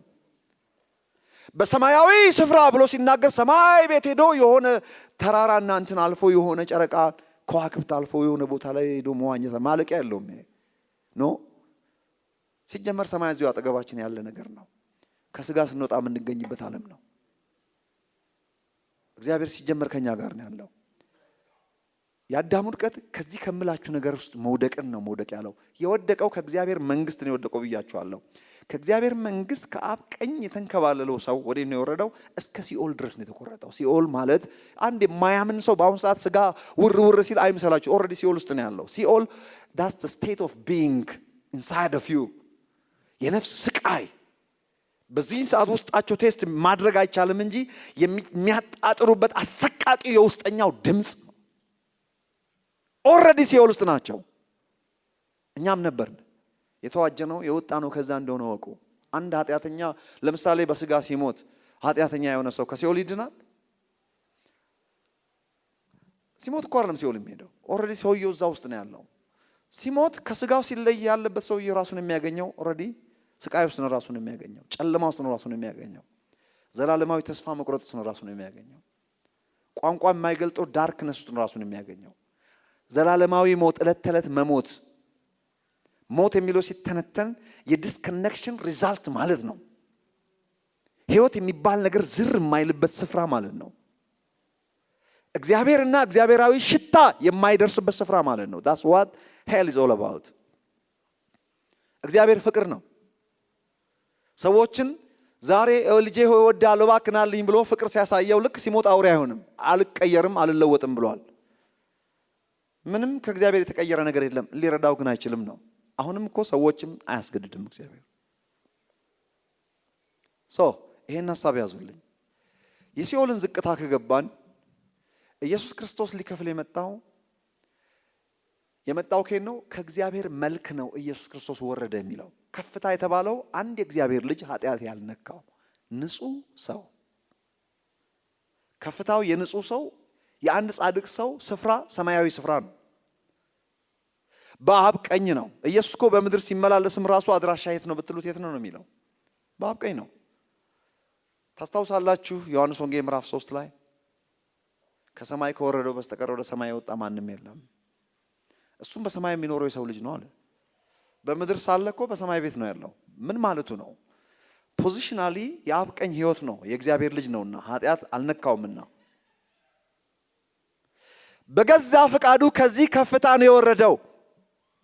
የወረደበት ጥልቅ፣ ኢየሱስ የወረደበት ዝቅታ እኛ ከወረድንበት በላይ አልወረደም።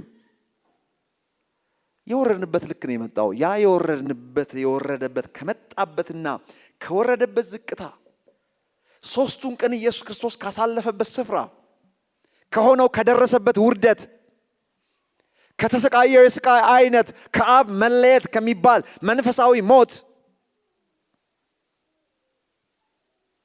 ወደ ጥልቅ መውረድ በመንፈሱ ሕያው እስከሆነበት ሰዓት ድረስ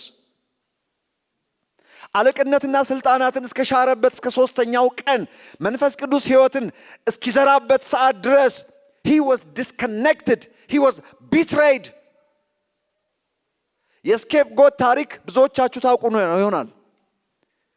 the day of atonement በሚባለው ቀን ሊቀ ካህኑ ፍየሉ ላይ እጁን ይጭንበትና ወደ ምድረ በዳ ይለቀቃል። አውሬ ያለ እርዳታ ይተዋል። ኢየሱስ ክርስቶስ ስኬፕ ጎት የኢየሱስ ምሳሌ ነው። ፍየሎች የኃጢአተኛ ሰዎች ምሳሌ ናቸው። ኢየሱስ ክርስቶስ በበግም ተመስሏል፣ በስኬፕ ጎትም ተመስሏል። በበግ የተመሰለበት ንጹህ መስዋዕት ኃጢአት ያልነካው ኢየሱስ የእግዚአብሔር በግ ስኬፕጎት የሚባለው የኢየሱስ ክርስቶስ ምሳሌ የእስራኤላውያንን ኃጢአት ሁሉ ሊቀ ካህን አምጥቶ ጭንቅላቱ ላይ እጁን ጭኖ የሚናዘዝበት የሚያስረክብበት ኃጢአታቸውን ተሸክሞ ለብቻው የሚተውበት the day of atonement። ለምን በኢየሱስ ተመሰለ ሲባል የአንድ ኃጢአተኛ ሰው 3ቱ ቀናት ኢየሱስ ክርስቶስ የኛን ማንነት የኛን ስፍራ የወሰደበት ቀን ነው። መዝሙረ ዳዊት ምዕራፍ 22 ላይ ስለ ኢየሱስ ክርስቶስ ስቅላት ትንቢት ዛጋ ምን ተብሎ ተጽፏል? ኤሎሂ ኤሎሂ ላማ ሰበክታኒ፣ አምላኬ አምላኬ ለምን ተውከኝ? እጀ ጠባቤን ተጣጣሉበት፣ እጆቼና እግሮቼን ቸነከሩ፣ በሬዎችና ውሾች ከበውኛልና አቤቱ የሚረዳኝ የለም፣ ማንም የለም አጠገቡ። የሚረዳኝ የለም የሚለው የመስቀል ጉዳይ መስቀል ላይ በነበረበት አይምሰላችሁ። ኦፍ ኮርስ ያን የሚረዳው የለም።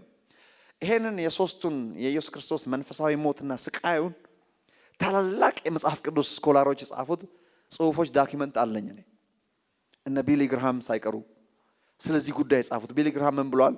ተጠማው ሲል አለ በመስቀል ላይ በዛን ሰዓት ሰው የሚያውቀው መቼም ሰው ሲሰቀል ደሙ ሲፈስ ደሙን ሲያዘራ ደም ሲፈስ ሚሊተሪ ሰዎች እንደዛ ነው የሚሉት። ውሃ ውሃ ውሃ ይላሉ። በዛን ሰዓት ውሃ አይሰጧቸውም። ለምን? ይሞታሉ ይባላል ጠምቷቸው ስለሚጠጡ። ኢየሱስ ክርስቶስ ደሙን እያዘራ ነው፣ በመስቀል ላይ ተሰቅሏል። ውሃ ጠማኝ ያለው አለ ቢሊ ግርሃም in his presence የሚለው መጽሐፉ ላይ ማለት ነው። ይለዋት በዛን ሰዓት በስጋ ጥማት አይምሰላችኋል። የሉቃስ ወንጌል ምዕራፍ 16 ታሪክ ሀብታሙ ሰው ከሲኦል ሆኖ ተጠማሁ አለ። እባክን አብርሃም አባት ሆይ አልዓዛር ጣቱን ውሃ ውስጥ ዲፕ አድርጎ ምላሴን እንዲያርስልኝ ያለው ጥማት መንፈሳዊ ጥማት ነው። ቤዚክሊ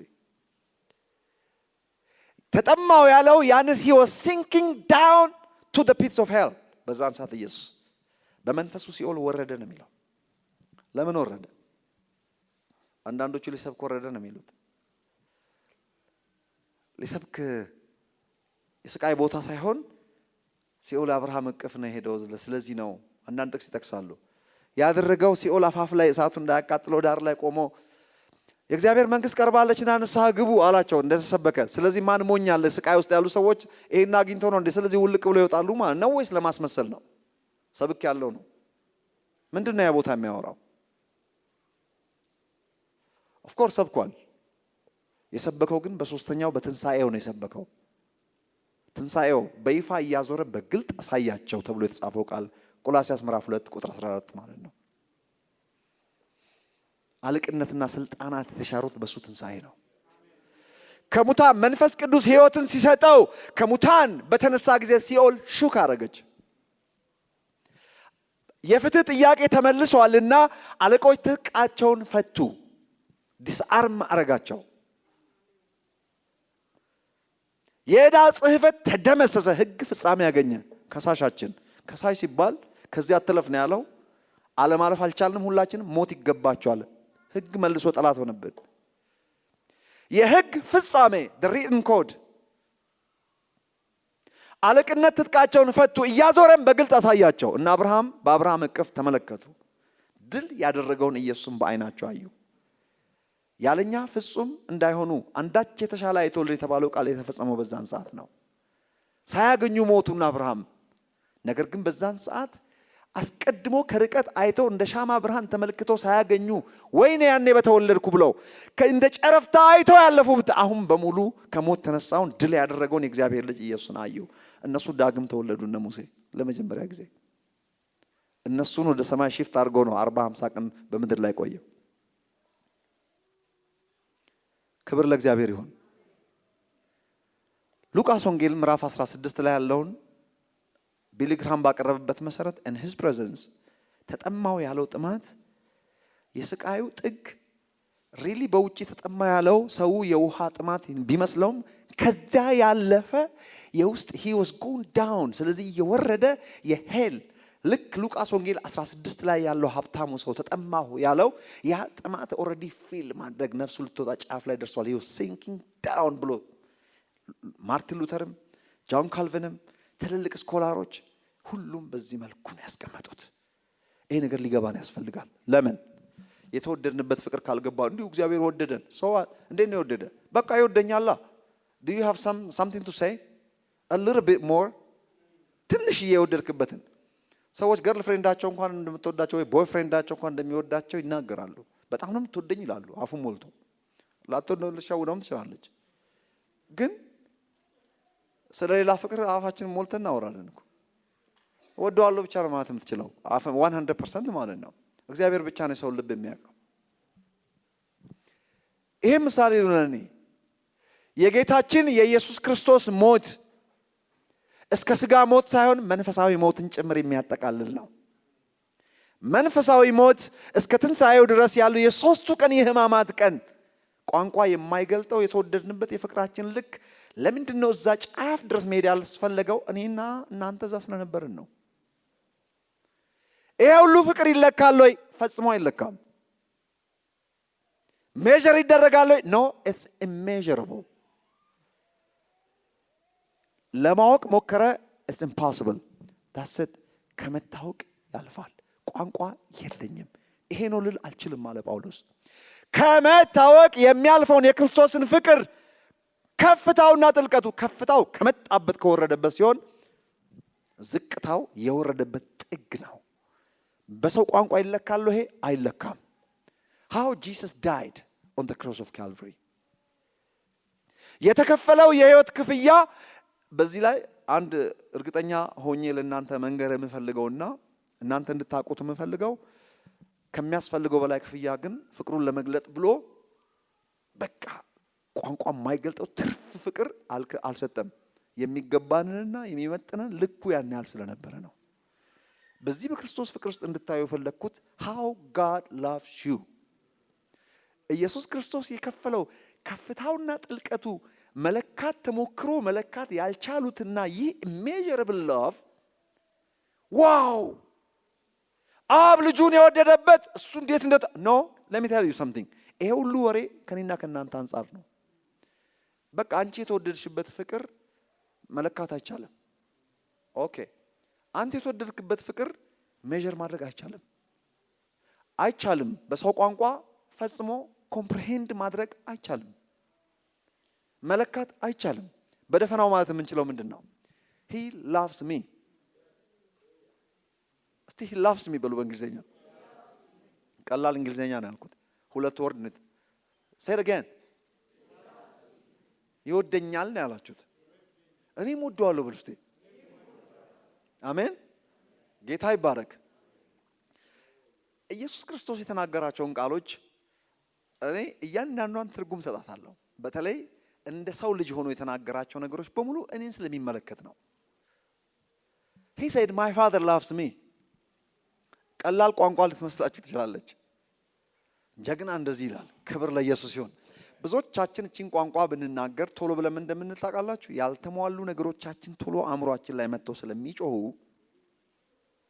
sometimes ያልተከፈሉ ቢሎቻችን መጥተው ስለሚንጫጩብን አካውንታችንም ቶሎ ነው ያለው ብሎ ስለሚመጣ ፊታችን my father loves me ለማለት ትንሽ ይከብደናል። እስቲ say it again my father loves me። እግዚአብሔር የተመሰገነ ይሁን። አባቴ ይወደኛል አለ ኢየሱስ ክርስቶስ። በመገለጥ የተናገረው ከባድ ቋንቋ ነው። ልንገራችሁ፣ በክፉ ቀን የሚያቆመን ይሄ ፍቅር ነው። የተፈጠርነው በዚህ ፍቅር ነው። የተዋጀነው በዚህ ፍቅር ነው። ሁለት ሶስት ፍቅር የለም፣ አንድ ፍቅር ነው። እሱም የእግዚአብሔር ፍቅር ነው። my father loves me ካለ ኢየሱስ እኔ ኃይሉ ዮሐንስ said the same word my father loves me why የኢየሱስ አባት አባቴ ነው። ለምን ወደ አባቴና ወደ አባታችሁ ብሎ አልተናገረም እንዴ? ያንቺ አባት ማን ነው? ያንተ አባት ማን ነው? የኢየሱስ ክርስቶስ አባትና አምላክ ነው። ስለዚህ ታላቅ ወንድምህ ኢየሱስ ወንድሞቼ ብሎ ሊጠራቸው አያፍርባቸውም የተባለው he said my father loves me። አቤት ኮንፊደንስ! እኔና እናንተ አባቴ ይወደኛል ለማለት ከፍታውና ጥልቀቱ ወርድና ስፋቱ መለካት የማይቻልበት that unconditional love። praise the Lord። ቀደም እንደተናገርኩት ከመግቢያ that's why you here today።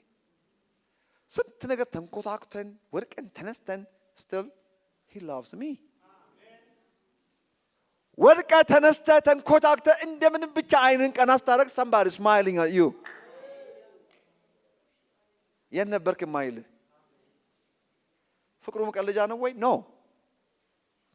እውቀት የሌላቸው ሰዎች ናቸው ፎር ግራንትድ የሚወስዱ አንዳንድ እውቀት የሌላቸው ሰዎች ማገልገል ከባድ ነው ሲነገራቸው የማይገባቸው ሰዎች ማለት ነው unconditional የሆነውን love ቢነገራ አንዳንድ ሰዎች ወዴት እንደሚወስዱ ታውቃላችሁ በቃ እንደዚህ ማከተወድርኩ ለምን ክለብ አልሄድም ምን ሰራለ ክለብ እኔ ዓለማዊም ቢሆን መሄድ አልፈልግም አንደኛ እድሜዬም አይፈቅድም በርግጥ ሄጃለሁ ልጅ እያለሁ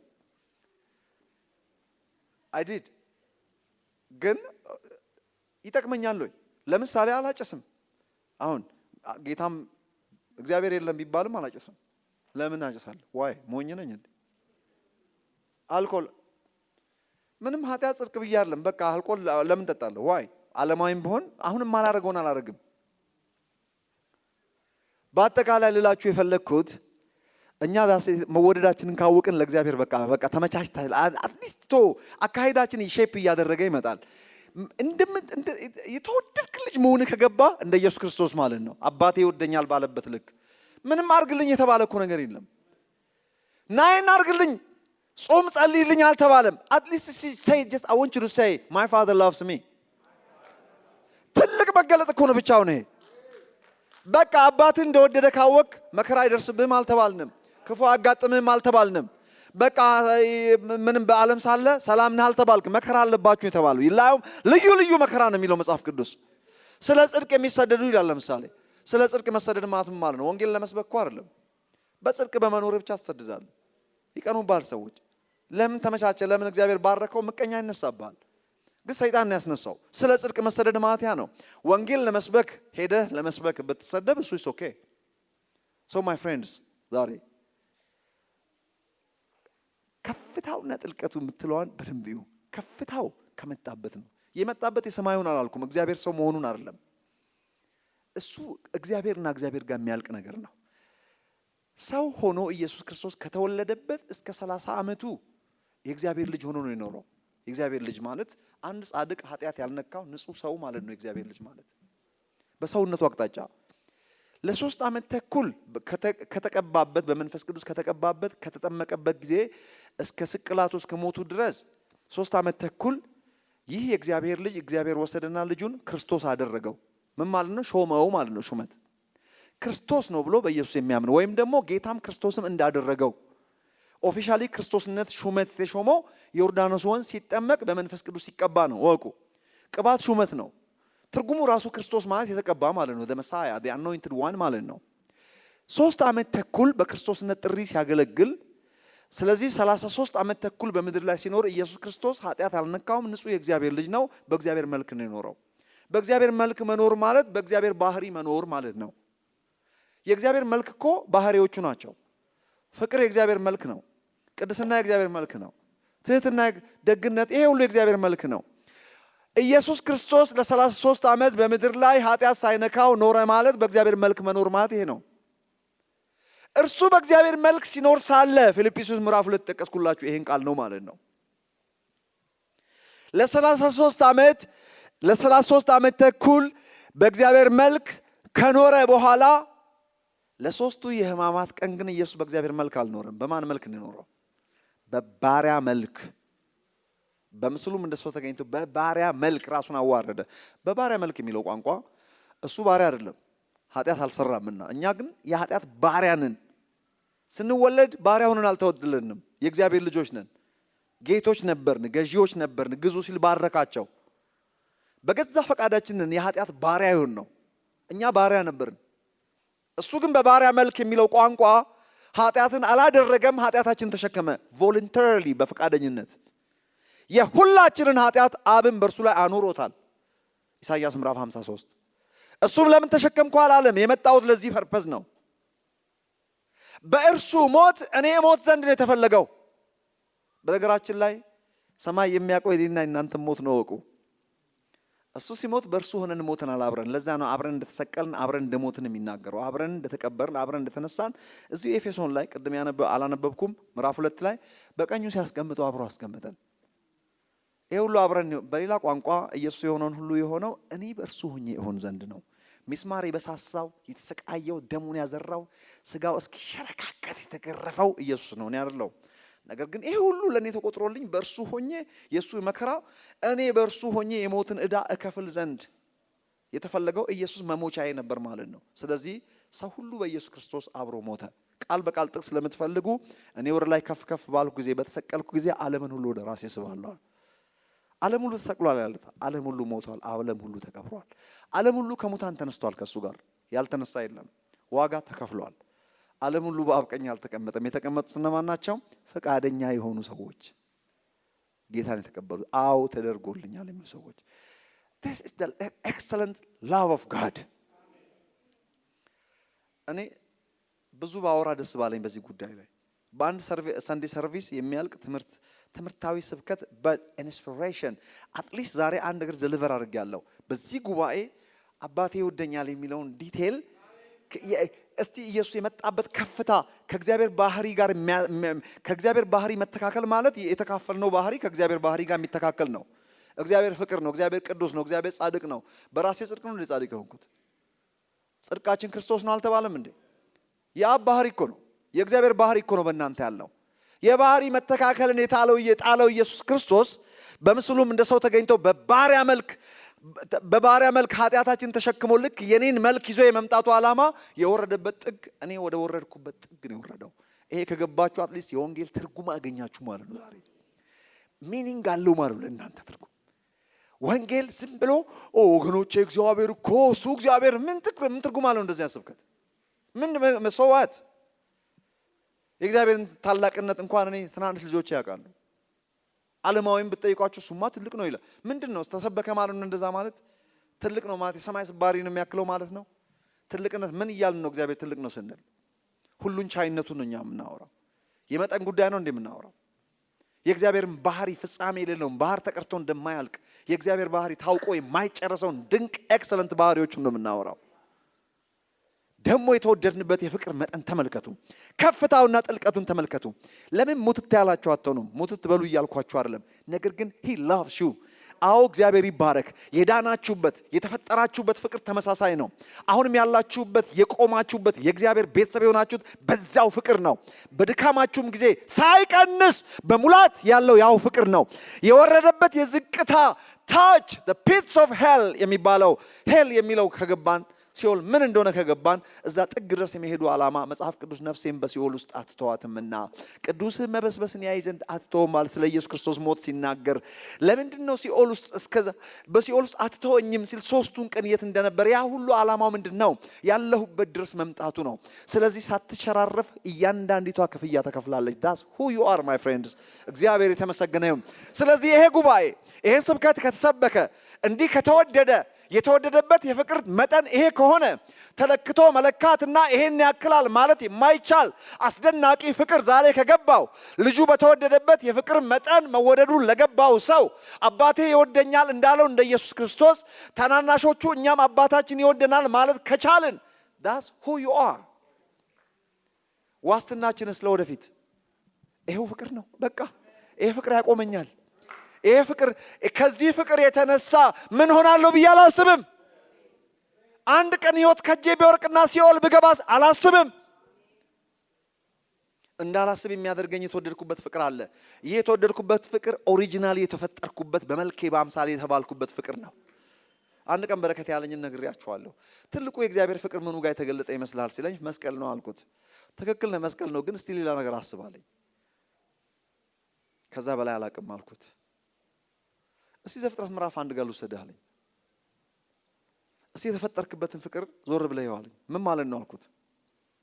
ሳይሳሳ ሳይቀንስ ልክ እንደኔ ይሁኑ ሲል ታላቁ እግዚአብሔር የፍቅር ጥግ እኮ እዛ ጋር ነበር አለኝ። መስቀል እኮ አለኝ ያንን ደንት ያን የተበላሸውን የማስተካከል ሰከንድ ቻንስ እንጂ አዲስ ፍቅር አይደለም አለኝ። አዳም ኦሪጂናሊ የተፈጠረበትና ሲኖርበት የነበረ ፍቅር እኮ ነው። ኦሪጂናል የእግዚአብሔር ፍቅር የእግዚአብሔር መልክና አምሳል ልክ እንደኔ ቁርጥ እኮ ይሁኑ ነው ያለው። ከኔም ማጅን አለኝ ሳይጸየፈን ልጆቼ እኮ ነው ያለን አለ።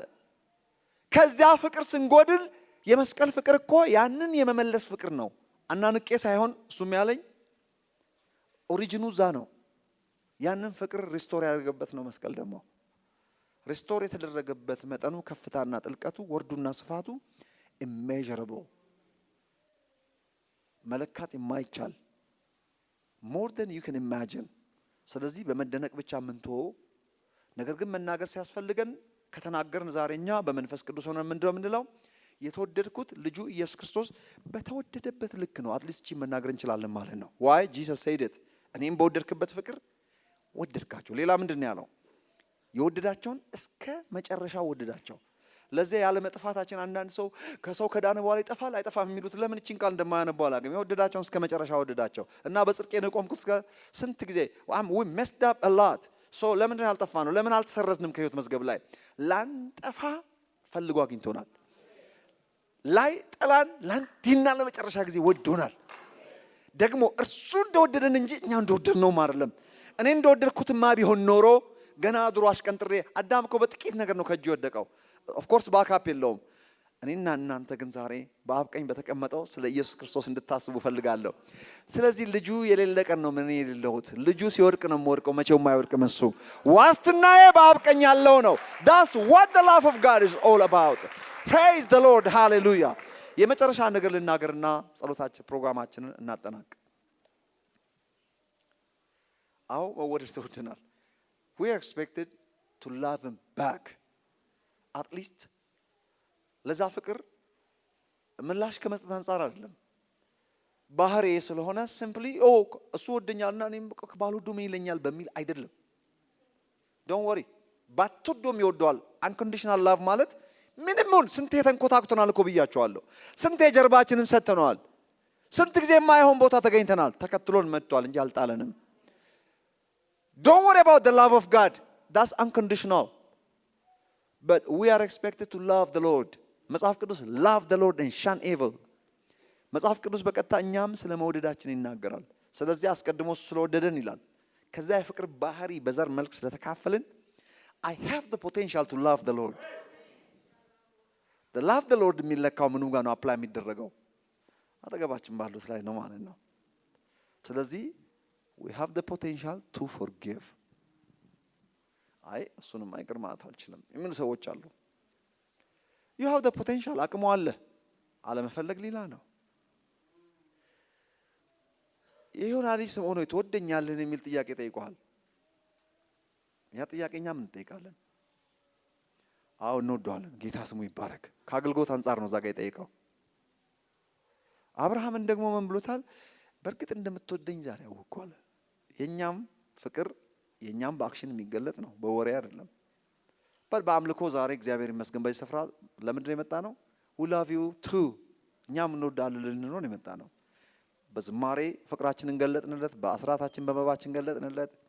even we are here in the presence of the living God to demonstrate our love to the Lord። ክብር ለእግዚአብሔር ይሁን። የወደደንን አስቀድሞ ስለተወደድን የሚለው ቋንቋ ፍቅርን ተካፍላለንና መልሰን መውደድ አቅሙ አለን ለማለት ነው። ኖ ኤክስኪውዝ፣ መልሰን መውደድ እንችላለን። ይህ ፍቅር የሚገለጠው in a different way። ፍቅር አክሽን አለው። ያለ አክሽን አልወደደንም። ከመግቢያ ያነበብኩት ቃል ወድጃቸዋለሁ ይላል የሰራዊት ጌታ እግዚአብሔር። እነሱም ደግሞ ጎበዞች ናቸው፣ በምን ወደድከን አሉት። ዝም ብሎ ወድጃቸዋለሁ አይሰራም፣ ደግሞ ወር ያሳያቸዋለሁ አለ። ሜጀር ሊደረግ በማይችል ፍቅር እንደወደዳቸው ከ400 ዓመት በኋላ አሳያቸው። የዛን ጊዜ የነበሩት ባይኖሩም ትንቢታዊ ስለሆነ ይሄን ያህል ወደድኳችሁ አለ። ከቻላችሁ አሁን ለኩት አለ። ለመለካት ተነሳ፣ አልቻለም። ኢየሱስ ግን ትንሽ ሲናገር እኔን በወደድክበት ፍቅር ወደድካቸው፣ መጠኑ ይሄን ያህል ነው። እዛ ጋር የክርስቶስን ፍቅር ነው የሚለው ከመታወቅ የሚያልፈው ያለው። ኢየሱስ እኔን የወደድክበት ነው፣ በደፈናው ነው፣ መለኪያው እኔ ነኝ አለ። የክርስቶስ ፍቅር የሚለውን ደግሞ ለመለካት ሞከርና ከአቅማችን በላይ ጭንቅላታችን ዞረ።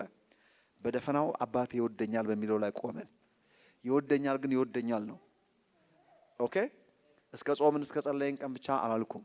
ዋች እንዳውም ሊብስባችሁ ያስፈልጋል የደከማችሁ ቀን። ሰይጣንን ማሳፈሪያው መንገድ እሱ ነው። ማይ ፋደር ላቭስ ሚ። ጀግና የሆነ ሰው ተነስቶ በጠዋት አትሊስት አንድ ጊዜ ማይ ፋደር ላቭስ ሚ፣ አባቴ ይወደኛል። አሁን ብዙ ጊዜ መዝሙር ቅድም እንደምንዘምረው ለሰይጣን ይስማ ብለን ለሰይጣን የምንነግረው ነገር አለ። ቅጥል ሊበል ምናምን ይባላል አይደል? ለምን እንደምንነግረው ለሱ ምን አገባው? የምንናገረው ለእግዚአብሔርና ለራሳችን ነው። ለሲቹዌሽንም እንኳን አይደለም። ብዙም እንዴት መሰላችሁ አምልኮ ላይ እግዚአብሔር እንደምንወደው እንነግረዋለን ስለማያቅሰን አትሊስት ዊ ቴል ሂም። እምነታችንን ግን ለራሳችንም ለሲቹዌሽንም ነው የምንናገረው። ሰይጣን ምንም የሚያገባው ነገር የለም። ኦልሬዲ ቅጥል ብሏል። ከዛ በላይ የማይቃጠል ምን ኖ ቢዝነስ ከሰይጣን ጋር ምንም ከሰይጣን አንፃር የምንዘምረው ዝማሬ የለም፣ የምንሰብከው ስብከት የለም። የግድ ያ ጉዳይ ሲነሳና መስበክ ካለብን እግረ መንገድ እንሰብከዋለን እንጂ ምንም የምናወራው ሁሉ የተወደድንበትን ፍቅር ብቻ ነው። ወንጌል ማለት እሱ ነው። እሱ ደግሞ ከፍታውና ጥልቀቱ ከመታወቅ የሚያልፍ ነው። ብዙ ነገር ባልኩ። ክብር ለእግዚአብሔር ይሁን።